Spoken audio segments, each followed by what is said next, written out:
तो हेलो दोस्तों, नमस्कार। कैसे हो आप सभी। तो फाइनली दोस्तों आप सभी स्वस्थ होंगे, मस्त होंगे, जबरदस्त होंगे। तो दोस्तों आज हम बात करने वाले हैं फाइनली एक जबरदस्त टॉपिक के। मैंने थंबनेल में लगाया है कि कॉम्पिटिटिव एग्जाम का फॉर्म भर के मत करो पैसे बर्बाद। क्या ये बात सत्य है? जी हाँ दोस्तों, ये बात सत्य है। इसलिए मैं ये बात सत्य कह रहा हूँ। डेट इज एग्जाम्पल की बात करें तो एक उदाहरण की बात करें, जैसे एमपीपीएससी का फॉर्म हर साल आती है। हर साल वैकेंसी आपको देखने को मिलती है जिसमें कितनी पोस्ट रहता है आप बड़ी मुश्किल से कहेंगे 100, 50, 150, 200, 250, बड़ी मुश्किल से 500, बड़ी मुश्किल से 500 देखने को मिलती है। लेकिन वैकेंसी हर साल आती है। अब देखते हो दोस्तों कि बड़ी मुश्किल से जो कंपटीशन लगभग 50,000 से 1 लाख के बीच में कंपटीशन है। जो वाकई में तैयारी करते हैं, जो कोचिंग जाते हैं, नोट्स पढ़ते हैं, प्रैक्टिस करते हैं। लेकिन फार्मर की जो आप संख्या देख लीजिए तो फार्मर की संख्या 5 लाख, 10 लाख, 15 लाख, 20 लाख, यानी बहुत बड़ी संख्या है एक छोटे से पद के लिए। एक छोटे से पद के लिए कह लीजिए या छोटी सी संख्या के लिए। पद तो वैसे बहुत बड़ा है, क्योंकि मालूम है कि एमपीपीएससी जो 3 लेवल में एग्जाम होती है, प्री, मेंस से इंटरव्यू और अधिकारी लेवल की मतलब एग्जाम होती है। ठीक है, तो पब्लिक को ऐसा लगता है कि नहीं यार, हमें तो अधिकारी बनना चाहिए, ऊंची पोस्ट पे जाना चाहिए। और वाकई में एक जो गरीब तबके का लोग है, जो मिडिल क्लास फैमिली का लोग है, जो बड़ी पोस्ट पे जाएगा तो वाकई में वो डेवलपमेंट करेगा, विकास करेगा, चीजों को एनालाइज करके समझेगा और उसका हर चीज की यानी हर समस्या का समाधान करेगा, मानते हैं। लेकिन असल में कितने जनों की भर्ती होगी? तो आप कहेंगे 150-200 जन की भर्ती, यानी 150-200 जन ही मतलब फॉर्म भर पाएंगे, मतलब जॉब लग पाएंगे। लेकिन फार्मर की जो संख्या है 5 लाख, 10 लाख, तो इतनी भीड़ है। ये भीड़ आई कहाँ से और इतनी भीड़ क्यों फॉर्म अप्लाई करते हैं? बस इसलिए कि मेरा सपना पूरा हो जाए, मैं अधिकारी बन जाऊं। लेकिन वाकई में दोस्तों सत्यता यह है कि एक बड़े मुश्किल से 50,000 से 1 लाख जो बच्चे होते हैं वो फॉर्म अप्लाई मतलब परीक्षा की तैयारी करते हैं। लेकिन जो बाहर है, जो अदर है, जो मतलब कहते हैं कि यार चलो मेरा दोस्त तो फॉर्म डाल दिया, पीएससी का वैकेंसी आ गए तो मैं भी फॉर्म डाल दूं, क्या ये सही है? जी नहीं दोस्तों, ये सही नहीं। क्यों? क्योंकि आपने तैयारी नहीं की। आप अगर तैयारी कर भी लोगे तो प्रीलिम्स की तैयारी कर लोगे, मेंस से नहीं निकलेगा। तो ये जो पैसा बर्बाद हो रहा है, आप क्यों पैसा बर्बाद करते हो दोस्तों? जैसे एग्जाम्पल, जैसे टीचिंग एग्जाम की बात करते हैं, किसी बंदे ने बीएड कर लिया तो बीएड करने के बाद में जाहिर सी बात है वो टीचिंग का फॉर्म भरेगा। लेकिन जब आपकी टीचिंग की एग्जाम की तैयारी नहीं है तो फालतू पैसा क्यों बर्बाद करते हो?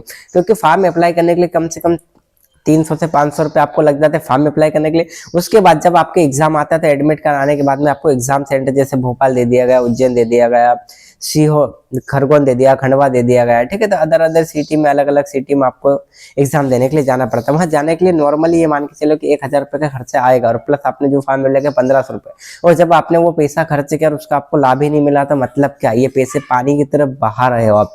यानी कोई भी वैकेंसी फट से फॉर्म डाल दिया, कोई भी वैकेंसी फट से फॉर्म डाल दिया। यानी फॉर्म डालो, फॉर्म डालने को मना नहीं है, लेकिन आप जिस भी पोस्ट के लिए एलिजिबल हो, प्लस अगर आपने इस सब्जेक्ट से या उस पोस्ट के लिए प्रॉपर अगर आपने कोचिंग ली हो, प्रॉपर अगर तैयारी की हो, प्रॉपर आप प्रैक्टिस कर रहे हो, मॉक टेस्ट लगा रहे हो, आपके नंबर कट ऑफ के इर्द गिर्द आ रहे हैं, तो वाकई में आप फॉर्म डालें। फॉर्म डालने को मना लेगी, लेकिन ये नहीं कि वो जो सब्जी वाले जैसे कि मैं गोभी भी खा लूँ, टमाटर भी खा लूँ, चतरफली भी खा लूँ, भट्टे भी खा लूँ, तो आप ये मतलब कि ये एग्जाम भी दे दो, वो एग्जाम भी दे दो। ये भागानाटी वाला काम बंद करो दोस्तों, क्योंकि आपके फालतू में पैसे ऐसे ही खराब होंगे और सरकार आपको कुछ नहीं, किंग कोचिंग वालों भी आपको ये नहीं कहेंगे बेटा ये फॉर्म मत डालो, वो तो यही बोलेंगे कि ये फॉर्म डालो, वो फॉर्म भी डालो।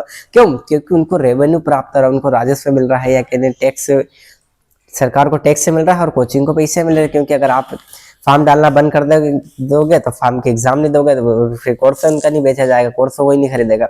तो वाकई में दोस्तों अगर हमारे जैसे लोग हैं या हम जो है, अगर हम जागरूक नहीं कि हम प्रॉपर एनालाइज करके आते हैं कि जो भी कोई सी भी वैकेंसी आती है तो क्या वाकई में इसमें फॉर्म डालना चाहिए। ये बहुत बड़ी समस्या आज के वर्तमान की, जहाँ पे जो स्टूडेंट हो रहे हैं वो प्रॉपर मतलब एनालाइज नहीं करते चीजों को और पैसे मतलब बर्बाद करे जाए। तो आज हमारे जैसे जो व्यक्ति है, हमारे जैसे लड़के हैं, वो अगर आपको नहीं ज्ञान देंगे या आपको नहीं बताएंगे कि वाकई में जो जमीनी स्तर पे जो अभी सत्यता है वो नहीं बताएंगे, तो फिर वाकई में यही है कि ब्रेन वॉश सिस्टम चला। जैसे गवर्नमेंट किस तरह के थे, इतनी वैकेंसी आएगी, आप वोट दीजिए, जातिवाद के मतलब आधार पर लड़ाई झगड़े करवा रही है, तो वाकई में ये गलत है। लेकिन वाकई में आपको एनालाइज करना पड़ेगा। अगर आपने बैचलर किया, आपने बीएड किया है, आपने मास्टर्स किया, तो क्या हम इतना भी नहीं सोच पा रहे अपने बारे में कि जो पैसा मैं इन्वेस्टमेंट कर रहा हूँ, जो फॉर्म अप्लाई कर रहा है, वाकई में मुझसे उससे आउटपुट मिलेगा? अगर हम इनपुट कर रहे थे कि आउटपुट मिल रहा है, अगर आउटपुट नहीं मिल रहा तो इसका मतलब हम बेवकूफ बन रहे हैं।